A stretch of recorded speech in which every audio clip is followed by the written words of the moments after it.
கோவை மாவட்டம் காரமடை எத்தப்ப நகர் அடுத்த அம்பேத்கர் நகர் பொதுமக்கள் சுமார் 40க்கும் மேற்பட்டோர் தங்களுக்கு அரசால் வழங்கப்படும் இலவச வீட்டுமனை பட்டாக்களை வழங்கக் கோரி ஆட்சியரிடம் மனு அளித்தனர்.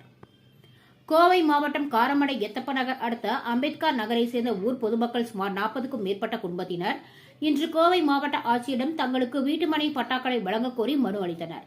மேலும் இதுகுறித்து செய்தியாளர்களிடம் பேசிய அன்னபூரணி கூறுகையில், ஆதி திராவிடர் மற்றும் பழங்குடியினர் நலத்துறை சார்பாக தாழ்த்தப்பட்ட சமூகத்தை சேர்ந்த எங்களுக்கு சில ஆண்டுகளுக்கு முன்னர் இந்த அம்பேத்கர் நகர் பகுதியில் வீட்டு மனைகளை அரசு ஒதுக்கி தந்தது.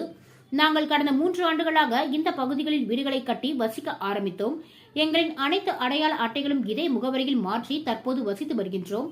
ஆனால் இந்த பகுதியில் வசிக்கும் எங்களுக்கு இதுவரை அரசு வீட்டுமனை பட்டாக்களை மட்டும் வழங்காமல் காலம் தாழ்த்தி வருகிறது. எனவே ஆட்சியர் இந்த விஷயத்தில் தலையிட்டு உடனடியாக எங்களுக்கு வீட்டுமனை பட்டாக்களை வழங்க முன்வர வேண்டும் என்று கேட்டுக்கொண்டார். இந்த நிகழ்ச்சியில் தமிழ் புலிகள் கட்சியின் கோவை மாவட்ட செயலாளர் கார்த்திக், அன்னபூர்ணி, புஷ்பலதா, சுமித்ரா, இந்திராணி, கௌசல்யா ஆகியோர் கலந்து கொண்டனர் என்பது குறிப்பிடத்தக்கது. நாங்கள் காரமடை எத்தப்ப நகர் பக்கத்தில் இருக்கிற அம்பேத்கர் நகர்லேருந்து வந்திருக்கோங்க. நாங்கள் ஒரு 3 வருஷமாக அங்கே இருக்கிறோம். எங்களுக்கு பட்டா இன்னும் வேலை செஞ்சு கொடுக்கலிங்க. நாங்கள் ரொம்ப நாளாக பட்டாவுக்கு பெட்டிஷன் கேட்டு வந்துக்கிட்டு போய்கிட்டு இருக்கிறோம். ஒரு 3 வருஷமாக இதுக்காக அலைஞ்சிக்கிட்டு இருக்கோங்க. இது வரைக்கும் எங்களுக்கு எந்த ஒரு நடவடிக்கையும் எடுக்கலை. நாங்கள் கொடுத்துட்டு போனாலும் வர்றாங்க போகிறாங்க, ஆனால் மறுபடியும் எந்த ஆக்ஷனும் எங்களுக்கு எடுத்து தரதில்லைங்க. பட்டா இல்லாதனால எங்களால் குடிநீர் இணைப்போ கரண்ட்டு வீட்டுகளுக்கு கரண்ட்டு வாங்க முடியலைங்க. குழந்தைங்கள படிக்கிறதுக்கு ரொம்ப சிரமப்படுறாங்க.